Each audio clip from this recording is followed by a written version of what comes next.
Assalamualaikum warahmatullahi wabarakatuh. Welcome to all participants, either from Malaysia or across the world. I'm very pleased to welcome everyone for our first CIS webinar. So for those who are working with UKM or with UKM, we're going to show our QR code for registration.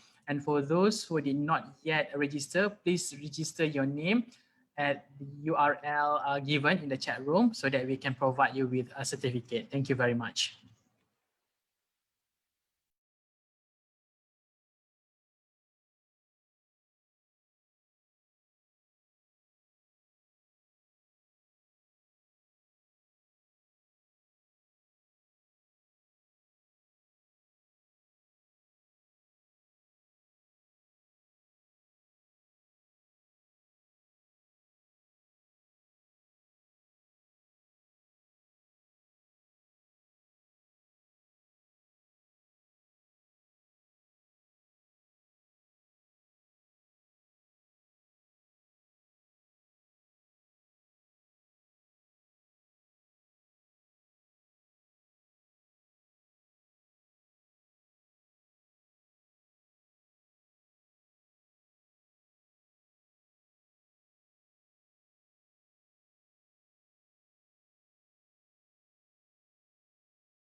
Okay.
Assalamualaikum warahmatullahi wabarakatuh and a very good evening.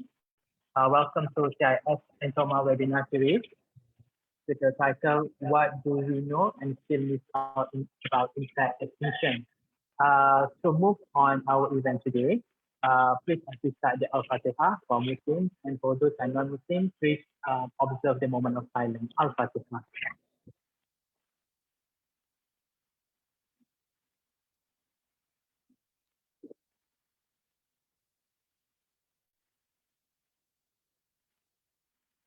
Thank you very much for the recital of Al-Fatihah. To move forward, let me invite Head for Center for Insect Systematic, Dr. Nurul Wahida Osman, to give a few words and to give the introductory to our speaker. Please welcome.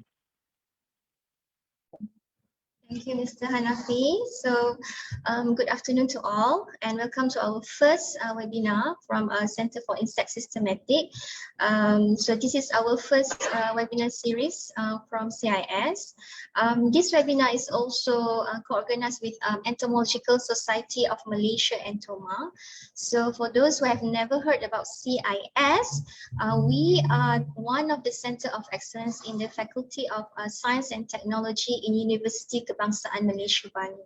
So we have hundreds, thousands of specimens, and we vision is to be the reference and research center for entomological research within the Southeast Asia. For your information, we also actively involved with the public through our community-based program, such as what Palma Emas. We have STEM activities, and we have series of exhibitions. So today's topic is chosen to increase the public awareness on insect, and hopefully it will be an eye-opener to all of you about the importance of insect in our life and why we need to conserve this group. So there's a published journal reported that developed countries such as Germany, the insect population has declined about 75% for the past 27 years. Okay, this is quite a serious matter we need to look into. So if we look at the conservation efforts worldwide, insect has been neglected in conservation effort. So because insect is always considered as pests by a lot of people, but actually they are very essential in our daily life. So if they disappear, maybe human also will disappear in the long run. Okay, so we are honored today to have Dr. Pedro Miguel Cardoso to join us to share his insights on this issue. So he is the curator at the Finnish Museum of Natural History Luomos and adjunct professor in ecology at the University of Helsinki, Finland. Dr. Pedro is also the head of for the Laboratory for Integrative Biodiversity Research, and his research is mostly focused to understand the global drivers of extinction and the distribution of species and communities across space and time. So he has also developed new statistical and computational tools to quantify the extinction risk and biodiversity at all levels, the taxonomic, phylogenetic, and also functioning. So what brings his here is because of his paper last year in Biological Conservation Journal, which he highlighted the issue of insect extinction. So you can Google his publication afterwards, entitled Scientists' Warning to Humanity on Insect Extinction. So this paper gathers a group of conservation biologists that deeply concerned about the decline of insect population. And they have reviewed on the factors or drivers of insect extinction, their consequences, and how this extinction can negatively impact humanity. So just reminder to all, at the end of this session, we will open the session for Q&A. You can also type your question in the chat box and I will try to read your questions. So without further ado, I would like to invite Dr. Pedro to enlighten us on the question, what do we know and still miss about insect extinction? So I welcome Dr. Pedro to start the session. Okay, thank you, Wahida. I hope you are hearing me well. Thank you very much for this invitation. Hello, everyone. It's quite nice. You never know when you publish something, how far does it reach and how many people. It's quite exciting for me to see that in the other side of the world there are 150 people looking at what I have to say. This is quite amazing, I think, and this publication of ours in fact reached a lot of people, and so I guess we are on the right way to raise the knowledge on insects and their importance. So thanks again, and let's see how it goes. I hope I can really tickle your brain about these questions. So let's see if I can share my presentation.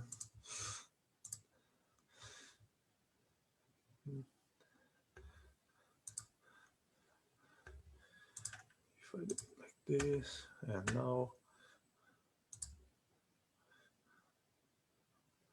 let's go. Okay, so here we are, and I'm not going to be very exhaustive on this, but I will try in half an hour to tell you something about what do we really know about insect extinctions. What are we missing? What do we still have to do? And there is still a lot to do. So this is a bit of both trying to raise the attention and trying also to come up with some proposals of what we can do to fill the gaps in knowledge and to really increase our understanding and the effective protection of insects. And in fact, when I talk about the paper, this call was for insects, but we can think about other neglected groups. You can think about other arthropods, other invertebrates, which are also usually forgotten in science and in conservation measures. So I am myself mainly an expert in spiders, which are rather alike to insects, right? Put one more pair of legs and you have you have sort of a spider. And I've been working also with snails and with myriapods, besides of course insects. So many of the problems are common to many different groups. So we have been hearing a lot during the last couple of years, maybe for the last 40 years, hearing about the so-called insect apocalypse.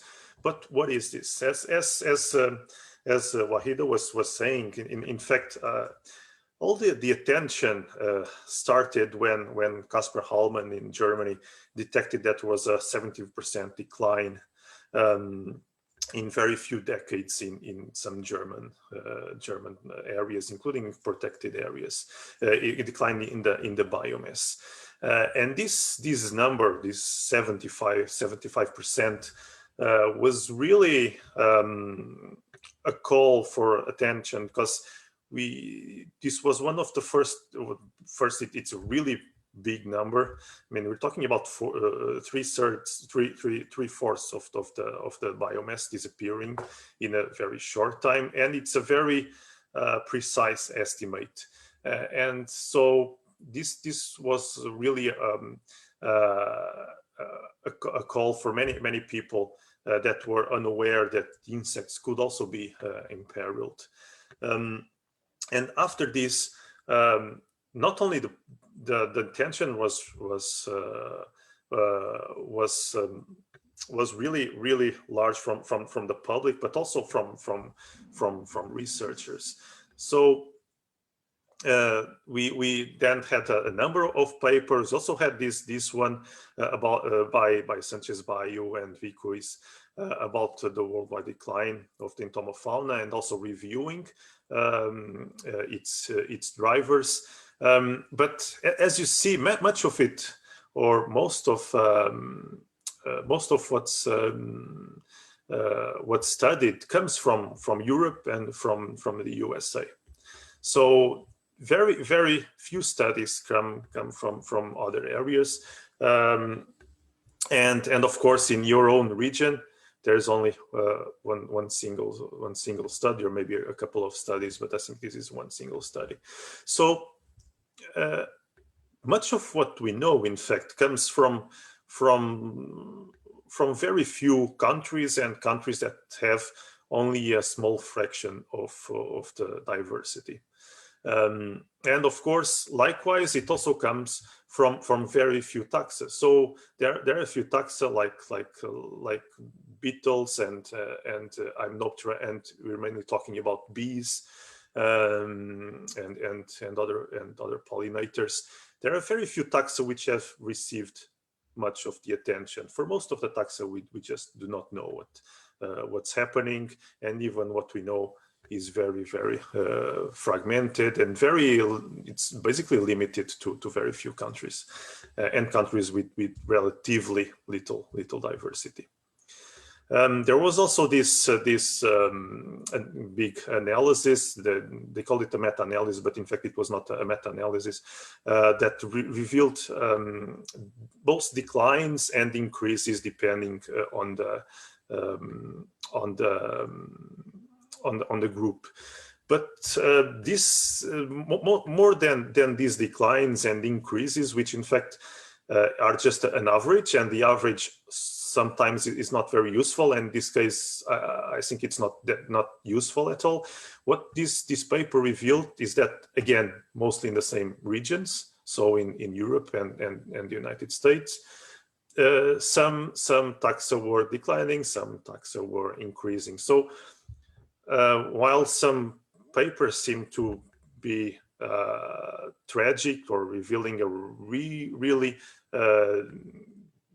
large decline in the biomass, and sometimes some of the studies also in species numbers and richness, other studies which are now popping up reveal that things are a bit more nuanced. So sometimes there are declines, sometimes there are increases. Overall, the picture is a bit confusing, and again limited to some taxa and to some regions. So in fact, we have right after the publication by Sanchez Bayo, we have published a reply that saying that we cannot really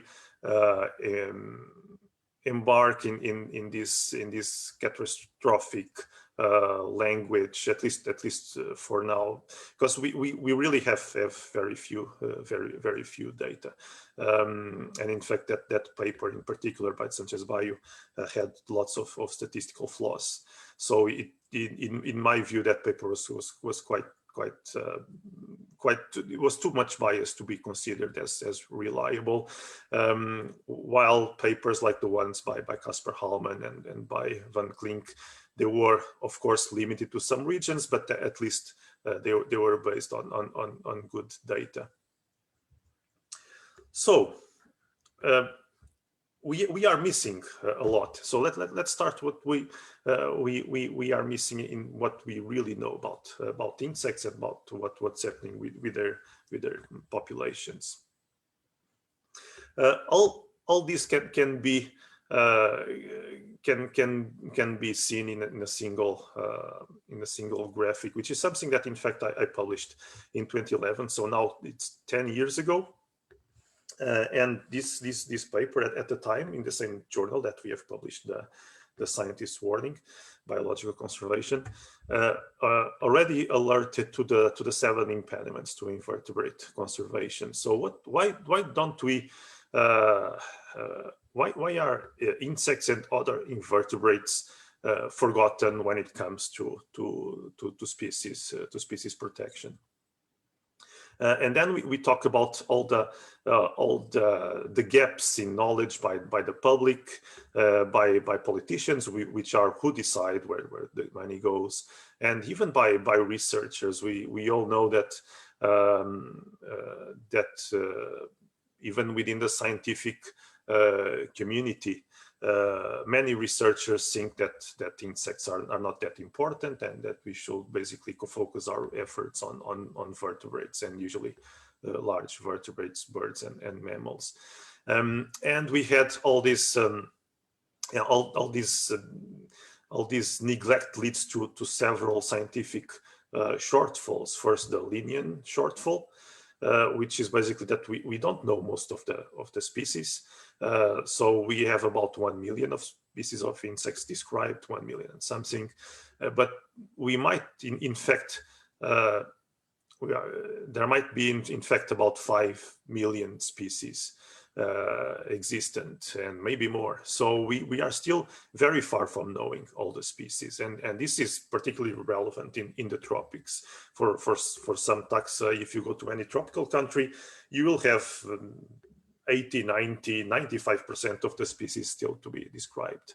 Then we have the Wallacean shortfall, which is basically the lack of knowledge that we have about their distribution. Even if they have a name, maybe we only know that they exist from some type locality. Maybe we have a very limited knowledge on their distribution, but we usually don't know really all the areas where they occur. That is very, very rare.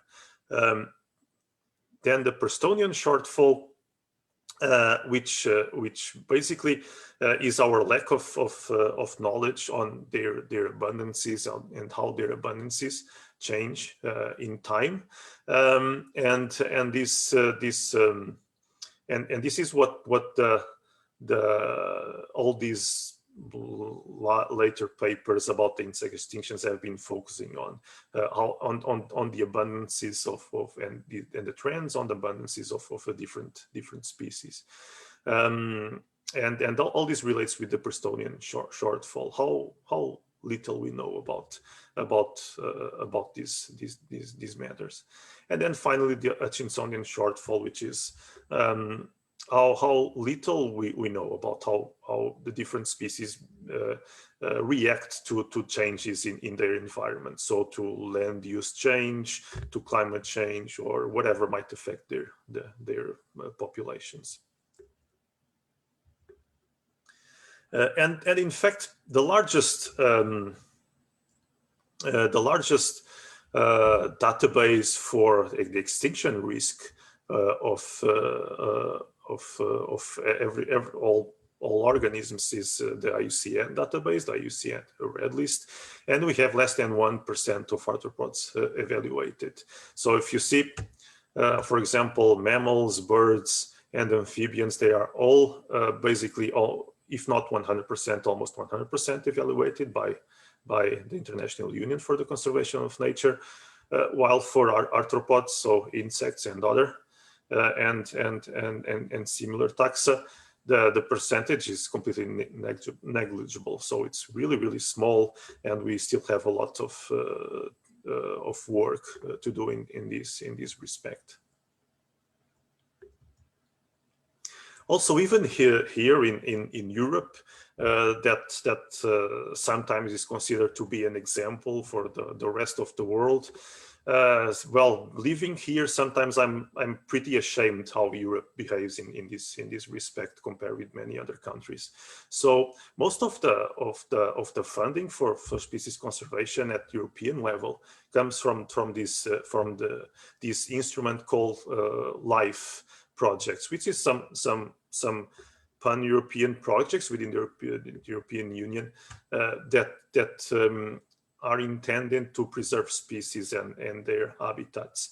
And even though we relatively to other places, mainly in the tropics, we do know a lot about our own species and the problems they face, still most of the funding goes to mammals and birds. So 2/3 of the funding goes to mammals and birds, even if 82% of our species are arthropods.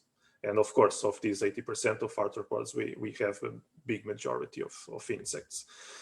So things are completely disproportional, even in places like Europe, where we have lots of data, as you have seen in the previous reviews, which have pretty much focused in Europe and the USA. So even having this knowledge, is not enough to make things happen and have insects having a fair share of the conservation interest. So what we really know, after all, if you know so little and if things are so biased, do we know something that to act? Well, in fact, we do know enough about the consequences, even if you don't know the details, and we know enough about what's happening in general, to even if you don't know exactly what's happening with each species.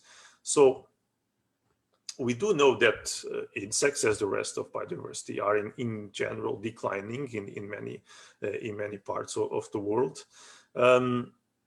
We do know that there are extinctions, but mostly they go unnoticed. So it's very common to hear about these sentinel extinctions, which are species that go extinct even before they are described. So even in my museum, the Finnish Museum of Natural History, we do have species in our collections, and our collections of insects are relatively large. We're talking about 10 million specimens. We do have lots of species there in the collections that are not described yet, but that are already extinct. So we will never find them in nature. We will find them pinned in our drawers, and that's really a shame. And they come from all over the world. We do know that the patterns are changing space. So maybe in some areas things are a bit better than in other areas, and we know that the patterns change according to the taxon. So we know that some taxa are more affected than others. So and all these things interact. We also know that we have a general idea about the drivers on extinction. So we have relatively good knowledge of what's causing the extinctions. Even of course, even if we are often biased by our own experience, we have an idea of what's changing the different patterns in space, and also what's changing according to with the taxon. So we have at least an idea of what's happening, even if many times we don't have the hard data and all the details. And obviously, these hard data and the details are critical when we want to really act on the field. So general idea sometimes is not enough when we want to come up with a measure that will protect some species in some area. Then we need this knowledge about these species in this area.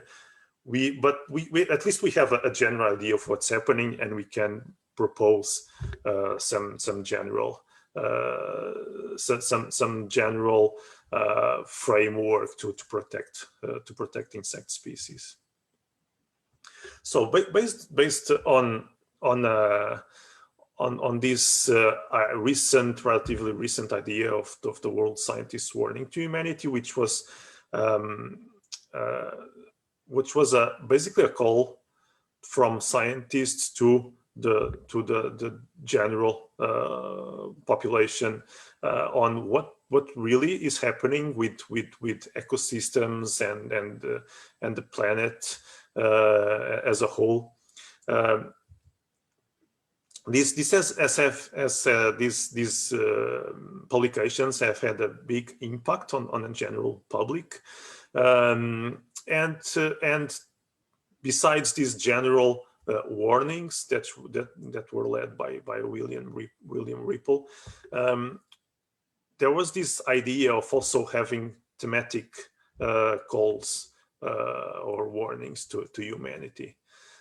So, for example, there was also this warning on the climate emergency, and we decided to try the same for insects. And so last year we published this paper on the scientists' warning to humanity on insect extinctions with 20-something researchers contributing to it. And this in fact had a big gained big traction in the general public, according to our services, our PR services here at the University of Helsinki. It reached a potential 1 billion people from websites, from just regular journals, from all kinds of media. It reached a potential 1 billion people. So it was quite amazing to see how far this warning went. And in fact, we have seen some enthusiasm around these questions since this paper was published, which was quite good. I mean, that was our intention, was that this would reach as many people as possible, and apparently it did reach many people, or at least many potential readers. So in this paper, we basically have seen what was causing extinctions of insects, and these are general drivers, of course, because then the specifics will depend on the taxon, they will depend on the site, but we have resumed this in 6 major drivers of extinction, and also the consequences. So we have looked at 5 aspects of diversity that were affected by the extinctions of insects, plus the let's say the ultimate consequence, which was all the loss of ecosystem services that insects provide to us. So, starting with habitat loss and fragmentation, we have seen that, and this is usually considered the main driver of insect extinctions. We have identified that a number of specific drivers within this large driver, which is just habitat loss and fragmentation. So we have seen that many species were being affected by agroeconomic pressure, mining, river flow regulation, lots of ponds and mires, particularly these last two particularly relevant for the aquatic species. We have also seen, of course, but this is common for many other taxa, that habitat loss is often accompanied by habitat fragmentation. But what happens that many of our insect species have much lower capacity to disperse from one fragment to the next.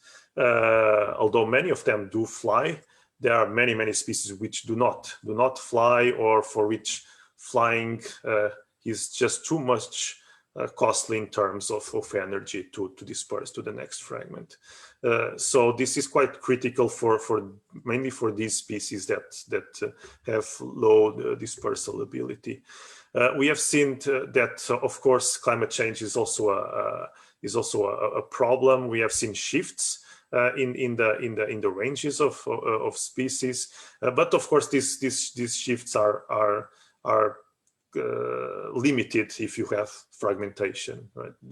Because even if they would have the capacity to move further north in the case of the northern hemisphere, or further south in the case of the southern hemisphere, if the habitat is fragmented, maybe they won't have the ability to go to the next fragment of habitat. We have also looked into the pollution, and this, which is particularly critical in many urban agricultural settings. It's something that has relevance also on the biomagnification along the food chains. So pollution, as we all know, affects many of our species. But even fertilizers in many circumstances can be seen as polluters. They do cause changes in the quality of plant resources, soil acidification, eutrophication, for example, of lakes. That's a very common problem. So fertilizers, if they are not carefully used, they can affect insect populations. And of course, industrial pollution also causes the problems for many insects. And something that is now being quite studied is this light and noise pollution, which are becoming increasingly pervasive, and this is quite a problem for those species that depend on light, for example, for mating. We all know about, for example, the fireflies that depend on light to communicate, for communication between males and females. And with light pollution, they just cannot find mates. And of course, as I also mentioned, these freshwater invertebrates are quite affected by pollution, because rivers and lakes are sort of they are ideal settings to accumulate all sorts of pollutants. And then also a factor that is still very badly understood is this electromagnetic pollution. We really don't know much about it. How does it affect the ability of insects to navigate their terrain, or maybe to communicate? But this is still very badly understood. Invasive species also, we have seen direct impacts through predation, competition, maybe diseases, and this is particularly critical in islands. I have been studying islands for many years, and invasive species are major problem for islands, and you probably have the same in Malaysia and all all the islands around that they have rather rather particular communities which are much prone to disruption by invasive species.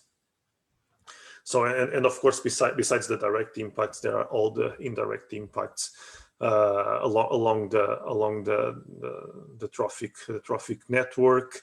We have seen co-extinctions, for example, of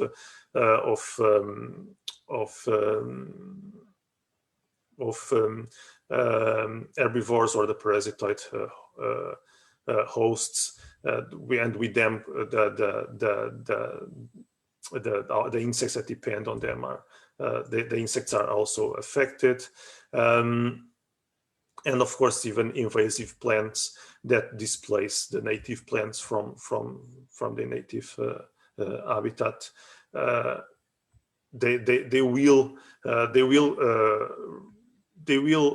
have different quality for the insects as in terms of food.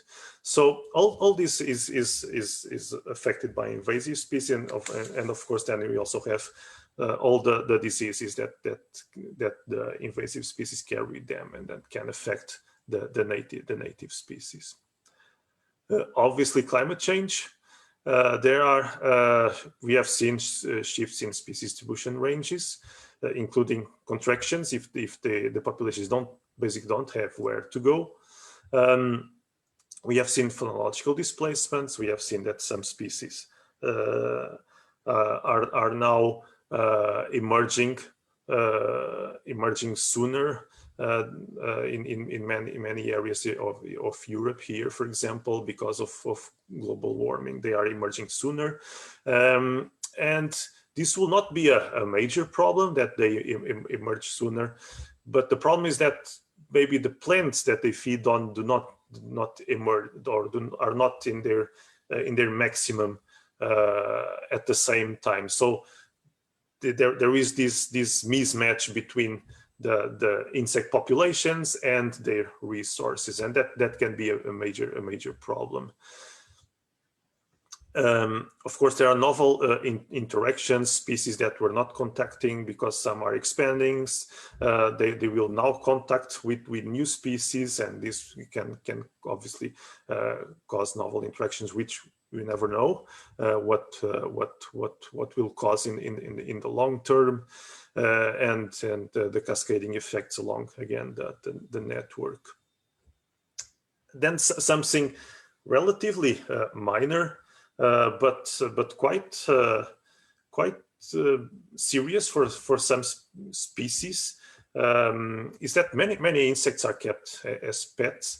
Particularly in Japan, for example, there is this culture of raising these fighting beetles, and that can then lead to problems just because people go and collect and collect as many individuals, and usually large individuals as possible. And of course, these large individuals, which are the ones that people want as pets, are the ones that are the best breeders, or that have some more evolutionary potential. So it's not easy to sometimes for the populations to cope with this hunting pressure from humans. Of course, many insects are used as ornaments, just to decorate, and also even eating insects in some cases might be problematic. Although this is very badly studied, because again, most of the cases of entomophagy are from the tropics, and these are very badly studied. And of course, the alternative medicines that use hundreds of insect species, which might also be putting a pressure on many taxa. And finally, something that is not usually mentioned for other taxa, but that is quite important for insects is co-extinction. You just have to think that with each mammal that goes extinct, there are maybe 3 or 4 or 5 species that only occur in this mammal, and that also go extinct, and nobody really thinks about them. And these are, for example, these are for example, these flies that live on bats. If a species of bat goes extinct, many of these species also go extinct. Or you can think about many other groups that are the parasites exclusively to maybe 1, maybe 2 species of host.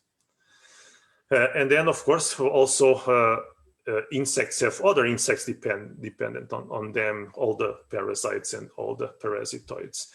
Many species of parasitoids live on on a single or very few hosts. And then you can also think about all the insects that are also dependent on single or very few species of plants or fungi. So sometimes we don't remember about these co-extinctions, but each species going extinct probably causes many other species to go extinct. And this will cause all these drivers will have major consequences at many levels. Most of the studies until that for the last years have been made on biomass, or in some cases abundance. So even this study by Hallman 2017 was basically about biomass. They have detected that the biomass of insects was declining. But as seen also in other studies, this decline is not universal. So it can change according to the taxon and region. And this biomass obviously has consequences on ecological function and provisioning of ecosystem services. In many cases, what matters is how much do you have, right? So if some, for example, if you have a given species of pollinator which is really important for some system, it's quite important not only to have the species there, but to have in enough numbers that they will be able to provide all the ecosystem services.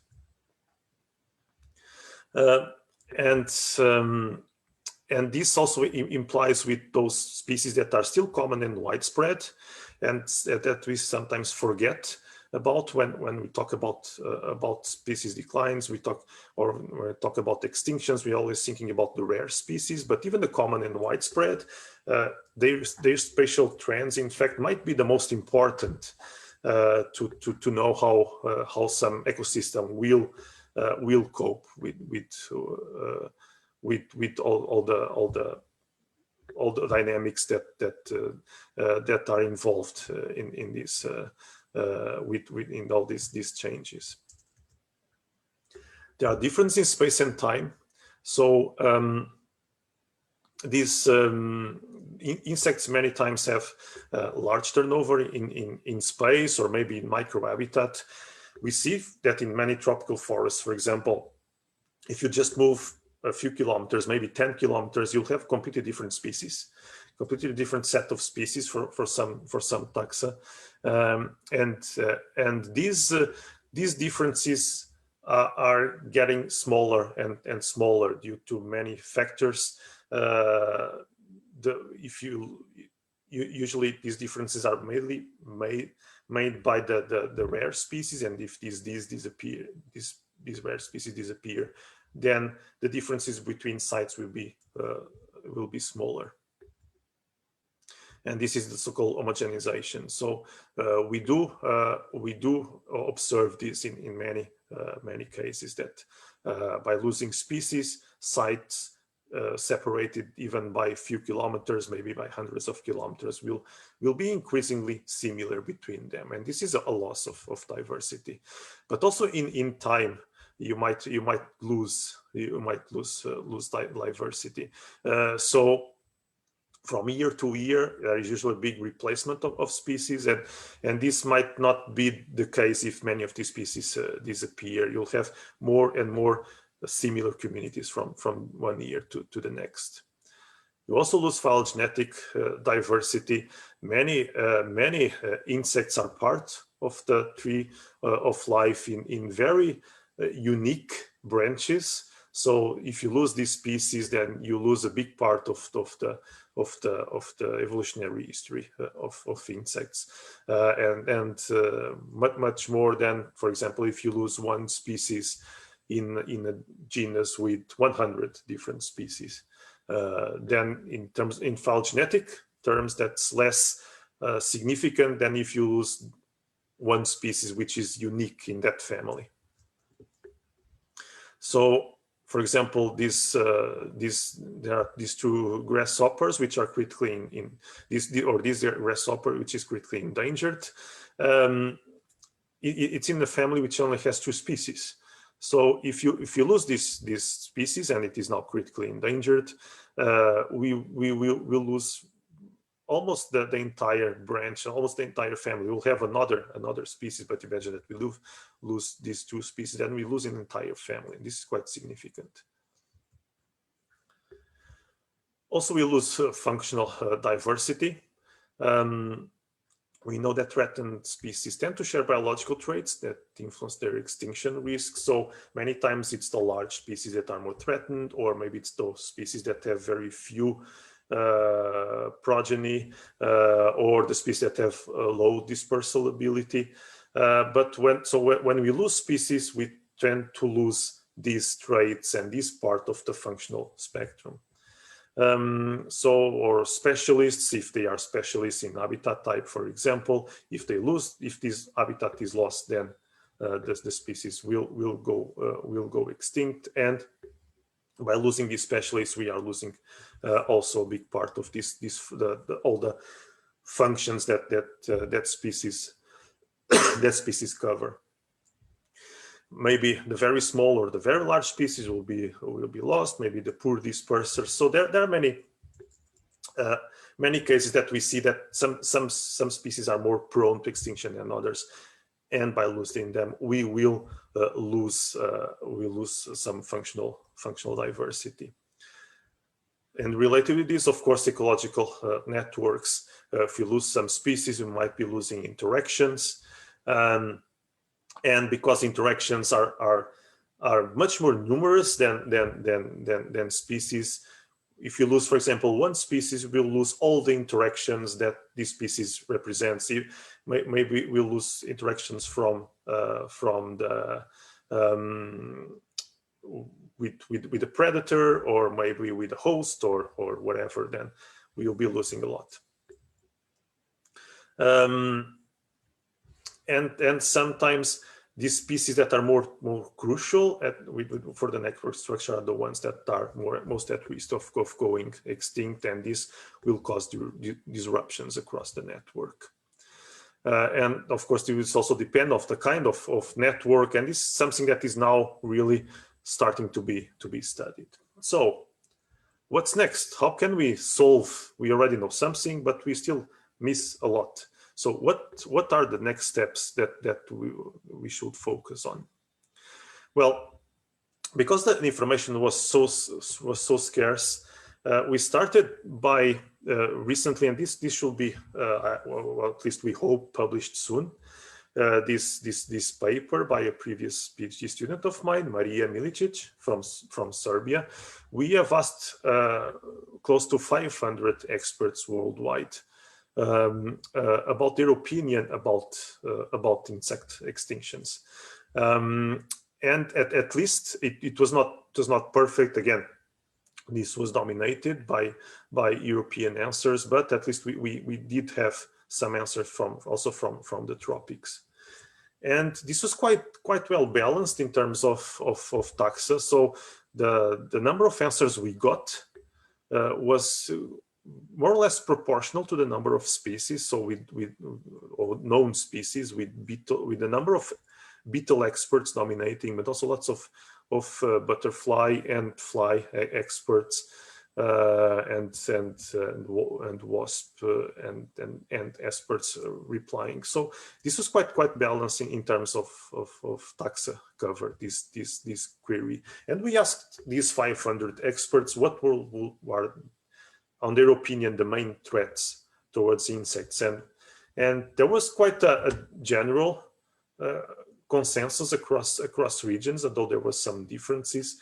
And according to expert opinion, agriculture was the main problem worldwide, followed by climate change and pollution.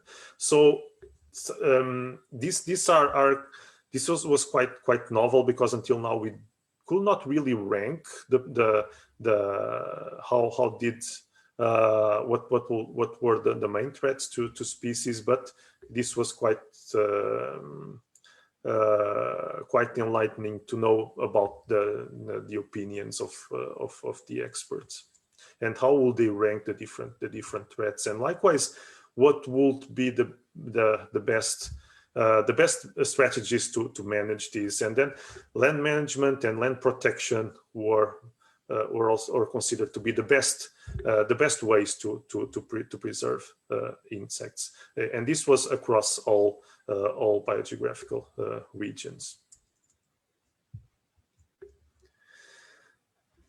But besides this, we do need data, right? It's not, expert opinion is quite useful, but we still need hard data.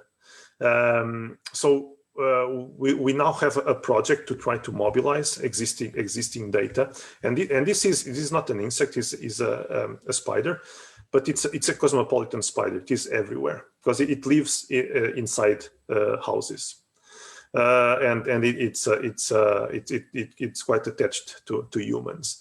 But if you go to the GBIF data, Global Biodiversity Information Facility, you'll see that most of the data again comes from Europe, comes from the United States, and here comes from few parts here in Australia, New Zealand, and here in South America.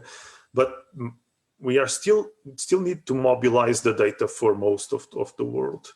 And this is something that must be done, and it's something that, in fact, we are thinking about in a new project that we are now applying for. And so let's see if we can get it. And also, we really need to think about the next level of monitoring.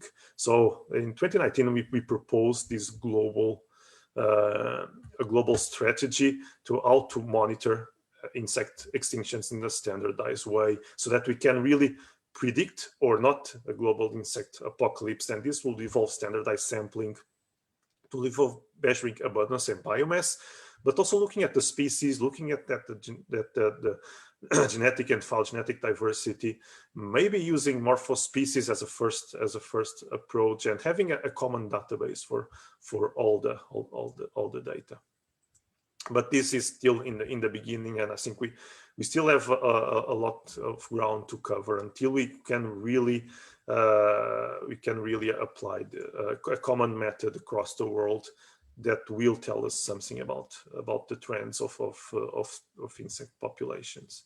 So this is it. I think I took a bit more time than I should, but yeah, I'm now open for questions, and these are also my contacts and of the research group. So thank you, and let's go for the question. I think there is something here.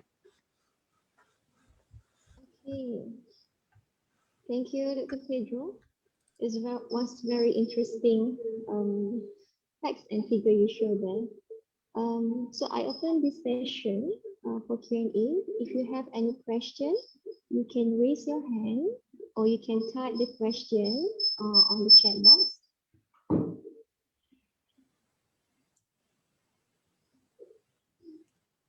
Maybe, okay, we have one question by Dr. Purnama from IPB University in Indonesia.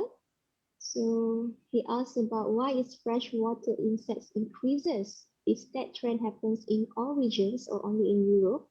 And the second question, what are the most three drivers of insect loss based on ecological function what are the groups and how to contribute in global monitoring?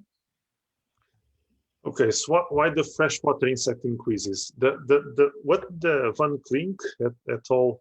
Have proposed was that this might be mainly due to recent advances in limits to pollution in rivers and lakes and so on. So basically, clean like legislation like the Clean Water Act and related legislation that has made it hard for companies and for cities to just dump the sewage onto rivers and other fresh water, and this might have an influence, and it was quite a change during the last 20, 30, 40 years, that we do see that at least in Europe and the United States, rivers are getting cleaner. It might also be that this was based on abundance, so not on species richness, but on abundance and biomass numbers. And of course, it might in some cases be in fact the opposite. If you think that a lake might be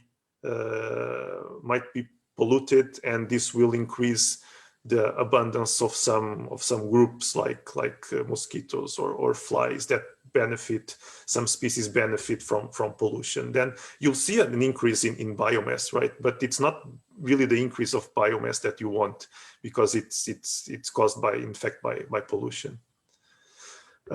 So we still have to know really what's happening and how general this trend is on freshwater insects.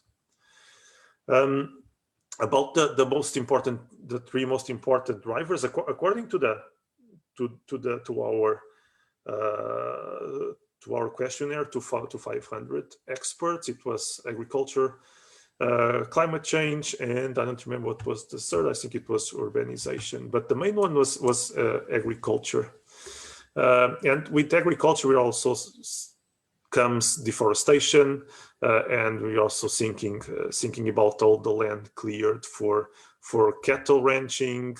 We are thinking about palm oil plantations. So we're basically talking about lots of different land use changes just to feed humans. And this, according to the experts, is the main problem. And it does make sense, and it probably is what everyone is thinking, because if you think about it, most of the species are lost because of this loss of adequate habitat. So if you just transform the habitat, and where you had a tropical forest, now you had a grassland, or now you have a monoculture plantation, then you're probably going to lose most of the species that occurred in the tropical forest. Okay, we have next questions. This is from Dr. Isfal from University Kebangsaan Malaysia. Regards to the extinction, taxonomists play a very important role to describe the current species. So what is the current effort taken to cater the impediment of taxonomists in Finland? In Finland, in particular, we are lucky enough, I think. Although this is a bit of a problem sometimes, but we are lucky enough that much of the taxonomy and much of the monitoring, in fact, is done by amateurs. So there are lots of people who have other jobs. I don't know, maybe they are doctors, maybe they are bus drivers, maybe they are whatever, and they, as a hobby, they describe species, and they contribute to the monitoring of species. So it's really common, for example, for someone to have a small cottage in the somewhere usually close to a lake, or close to a river, close to the water here in Finland, which is not that hard because we have like, I think it's something like 200,000 lakes. So almost everyone here has a cottage near to a lake. And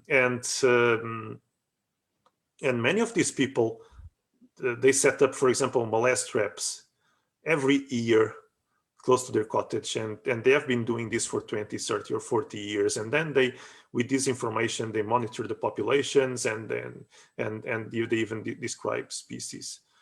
Institutionally, I don't think Finland is that much better than most other countries. So right now, for example, I'm the only I'm here at the museum. I'm not mainly a taxonomist, but I'm also a taxonomist. I've described about 20 species, which is not much, but anyway, I do my best while I'm trying to do some conservation biology, and I am the only one here taking care of the collections of arachnids, myriapods, terrestrial snails, worms, and probably other groups that I'm forgetting. So, and I'm the only one here in Helsinki, in the largest museum in Finland, taking care of all these groups. So we also have a problem of lack of taxonomists and experts even here in Finland, but fortunately we do have this help by amateurs. And if you go to even, I mean, but the Nordic countries are probably the best. If you go, for example, to Southern Europe, then it's a complete disaster. You have no taxonomists there at all. So it's not that different from the tropics, and I don't see that this will change in the future. Unfortunately, there are some countries which are much better in this respect. In fact, like in South America, it's quite impressive the number of experts and taxonomists they have there. In South America, for me, will be the example to follow.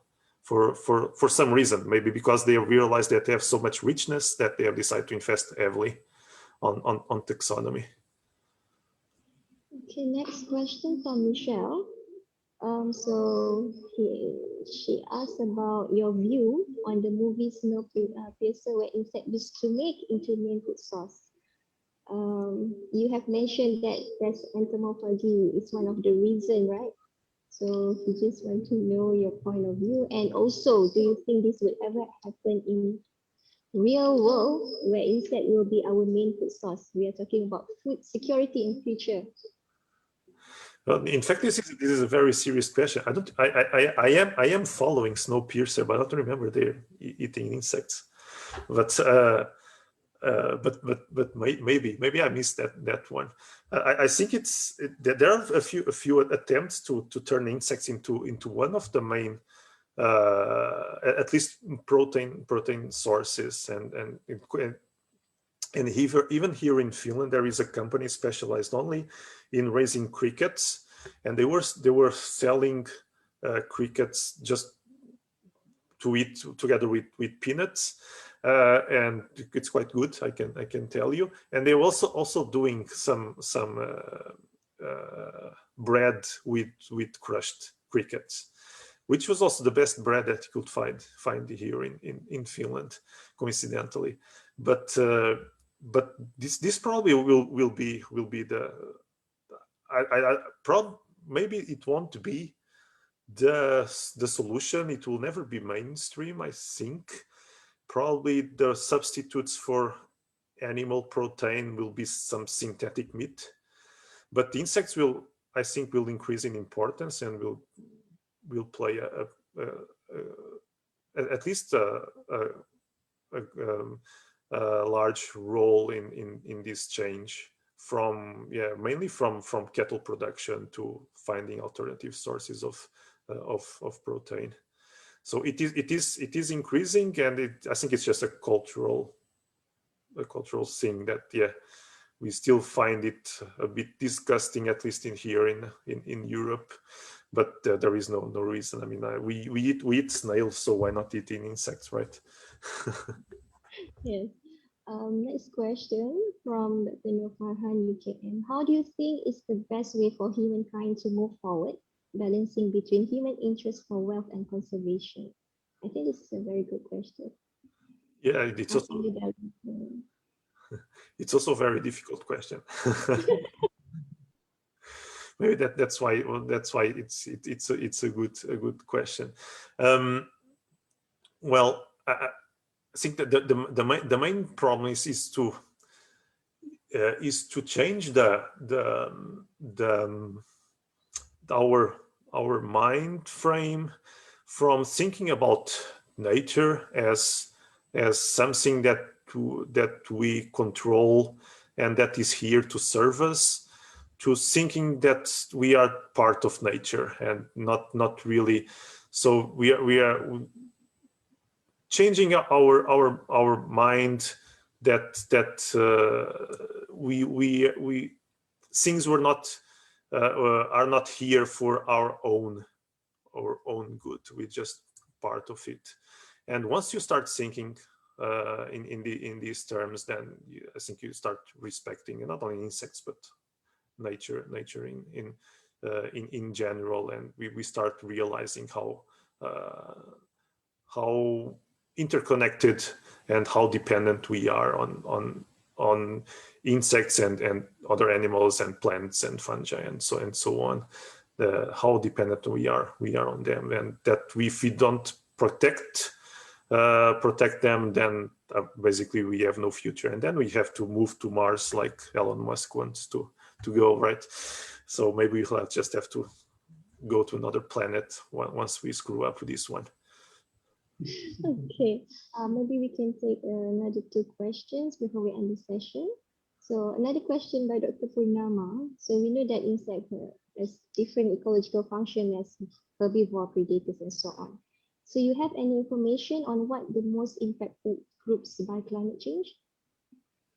From what I know, no, I don't remember any study that compared the different groups, at least in a large scale. But this will be quite interesting. I did propose a project that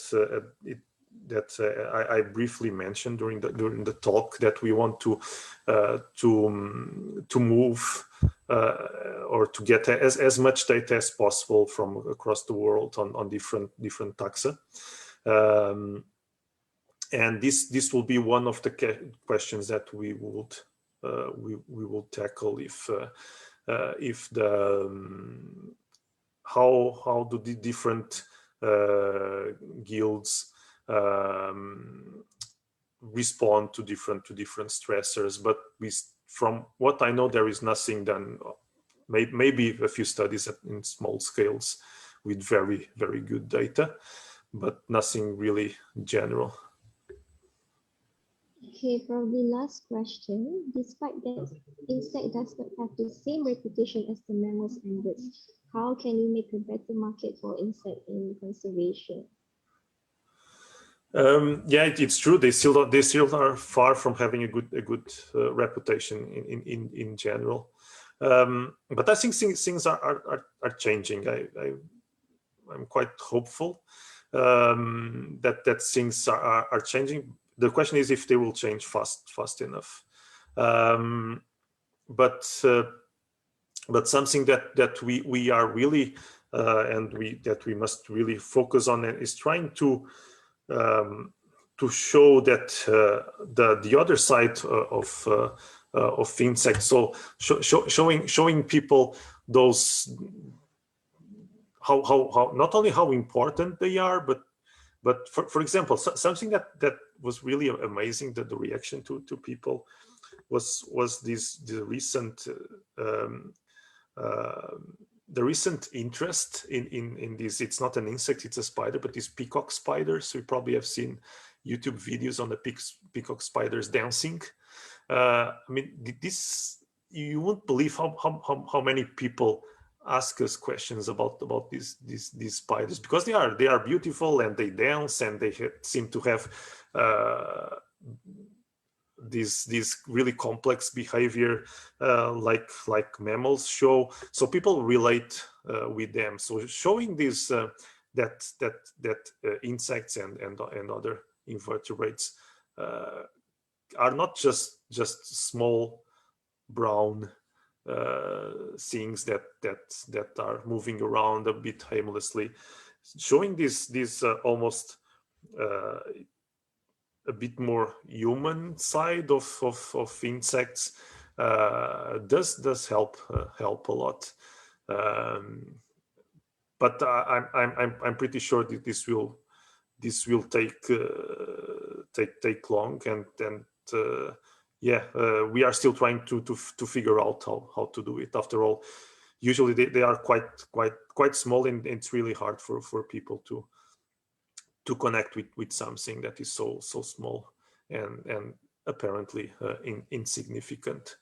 But we do have now the technology and the means and to do it. So it's just yeah, continuing doing it and trying to show the beautiful side of insects.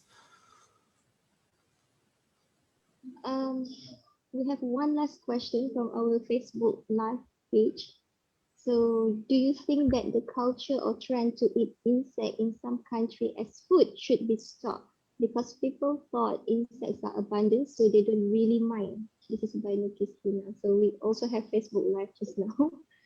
So. No, I think it's a case by case. I mean, they are quite important food source in many regions, and often a much more ecological food source than others. So no, I think in some cases they might be imperiling some species. It will depend on the species. So some for example, harvesting predators, usually it's less sustainable than harvesting herbivores, because predators in general, everything else being equal, predators will be less abundant. But on a case by case, no, certainly they are and will continue to be a very important food source. And it's not a question of stopping. It's just a question of knowing what's happening, and in some cases even encouraging people to change from one food source to the other if it's more sustainable. Okay, I think that's all the questions that has been asked. Actually, I have one last question. Maybe just get your opinion. Is it because of, we know that insect population is about 75% of the animal population around the world, 75 or 80%. This is the largest group of animals, probably because of this figure or this fact, and because of their abundance. People take things for granted. They don't think insect will extinct. So I just want to know what's your opinion on this. You mean 75-80% of the species richness? In the group of animals, yeah. Insect is the largest animals. Yeah. Maybe some people will think, okay, there are so many that they think that every insect is the same, right? Or there are so many insects, why should we worry about them? But yeah, it's not really. It's like it will be the same as saying there are so many vertebrates, why should we worry about them? But then we do know that some vertebrates are endangered, and some vertebrates are not, particularly the ones that benefit from our presence, from those that we use, like cows, to the ones that just live on our expense, let's say, like many rat and mice species, and these are not the same as, for example, elephants or tigers or other species which might be imperiled. So it is a problem if people think that all insects are the same, but again, it's a question of making people realize that we do have many species, and some will be abundant, some are even pests, but many more will be rare and many more will be beneficial. So trying to tell this apart, okay, the insects are not all the same, just like mammals are not all the same, just like birds are not all the same. There are species and species, and each species should be treated individually, not just grouped as insects, and think that they all face the same trends, and that their disappearance will have similar consequences.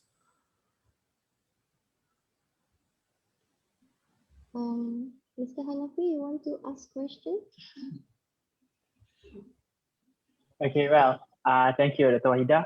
So me as a science professor in the Center for Insect Systematic, where we gather all the collections in Malaysia, basically we are the biggest collector for insect specimens.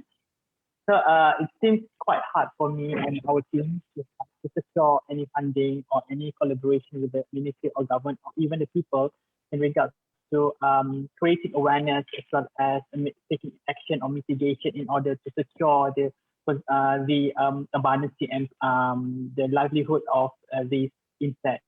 So people keep comparing between big animals and insects. How do you use your position in the museum in order to create awareness among these layman people, like the people, as well as the government and ministry? Sorry, I didn't understand the last part. How do we? How do you use your positions as a curator in the museum to make sure that we can instill and ask people to contribute more in order to have conservation for insects? Yeah, it's not easy, and I think it depends on the setting. That's quite an interesting question. I have worked. Finland is a relatively small country. You're only 5 million, so it's nothing. It has less population than many cities. And when you are in this kind of setting, and it's relatively easy for people to know you and to be open to your ideas. I used to work in an even smaller setting. For 4 years, I lived in the Azores, which are these islands in the middle of the Atlantic. It's midway between Europe and the United States. They belong to Portugal. I'm Portuguese, by the way. And these islands have 200,000 inhabitants. And there everyone knew everyone. So it was relatively easy to influence the government, because they will know us. Okay, these are the guys from the university that work with insects, and we know them, so we better listen to them. When you go to a large setting, like if you are, I don't know, in a country with 1 billion inhabitants, probably it's much harder to have an influence at national level, and then you have to go to the regional level or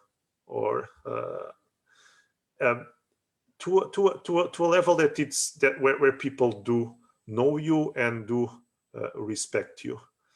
I mean, and of course this will depend on how things are organized.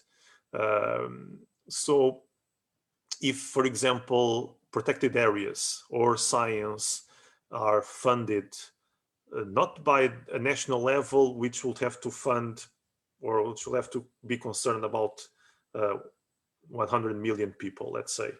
But if science or conservation are funded at the regional level, where the people that decide will only have to be concerned about 1 million people, then it's much easier to influence. If things come from too far above, then probably it's much harder to have an influence.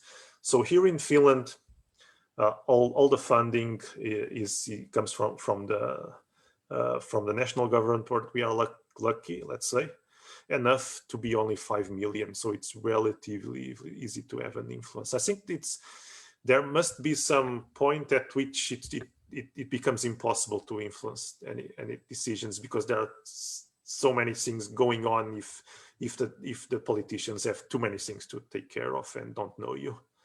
So I've seen this difference, particularly in the Azores with 200,000 people. It was relatively easy to have a saying, and we even had protected areas just for insects. In mainland Portugal, for example, it was impossible because then there were 10 million people, and the central government just did not care. In Finland, there are 5 million, which is a bit less, but at least there is more consciousness about protecting these small critters, and so it's still relatively easy to have a voice. So it really depends on how decisions are made, I think, and how well people know you and respect you. Do you still have time to take one more question? So when a species is extinct in the wild, but there are some population in the captivity, is it possible to reintroduce the species to its natural wild habitat? And is there any difficulty, and what do you need to do? It is possible. I know at least 2 cases. One of them I was involved, but I bet there are more. Usually these things are run either by local organizations, maybe NGOs, maybe zoos. But I can tell you about a case. It was not.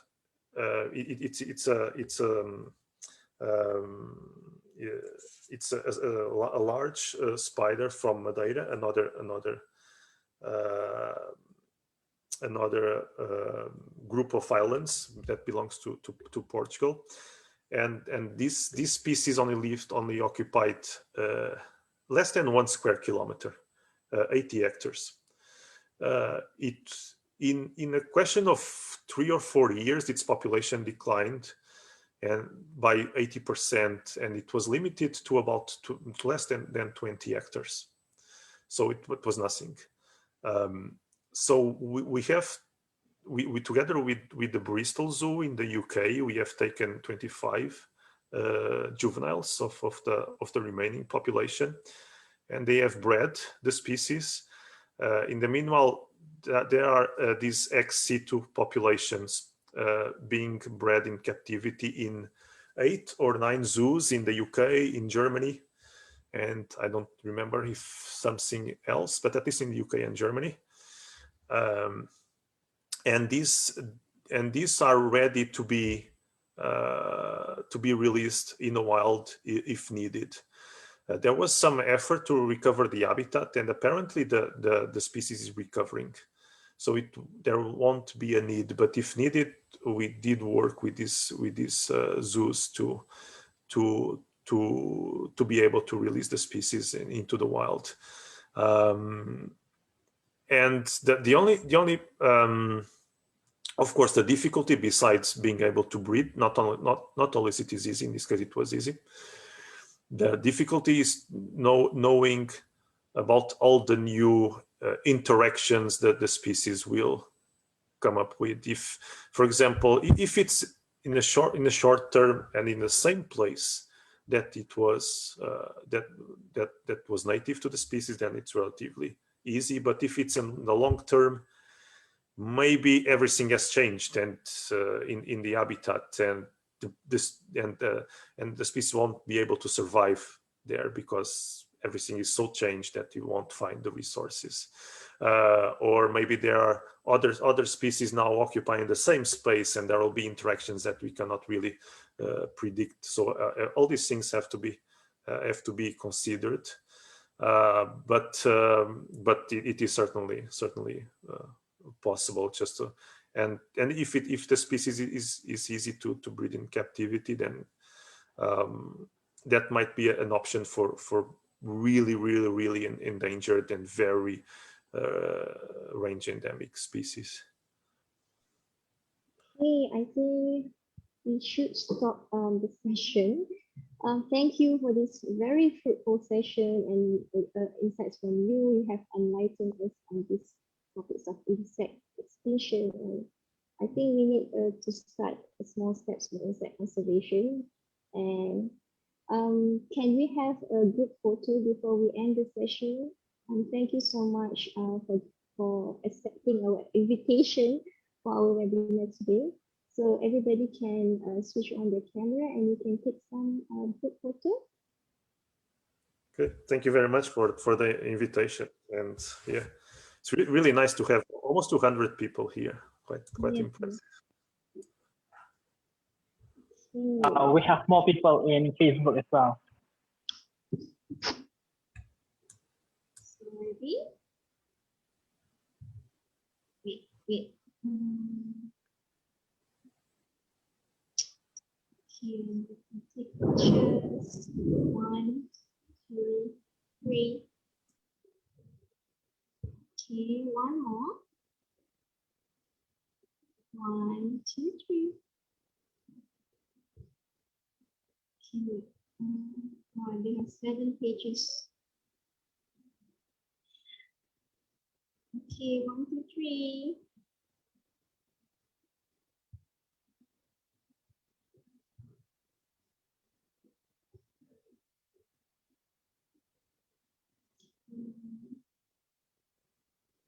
Okay. So thank you so much, Dr. Pedro. I hope we can see all of you in our next webinar that will be held on Wednesday, 24th. So just stay tuned and we will email you about the webinar afterwards. Thank you so much for joining us. Bye-bye. Bye. Thank you very much. And for those with UKM, you can stay put and make sure that you have you need to scan your QR code for our report. And for those who are non-UKM member, feel free to log to the URL link I have provided in the chat room so that we can provide you with a certificate. So thank you very much, everybody. Please make sure that you reserve your date with us for our next webinar. It will be held on 24th of March. Thank you very much.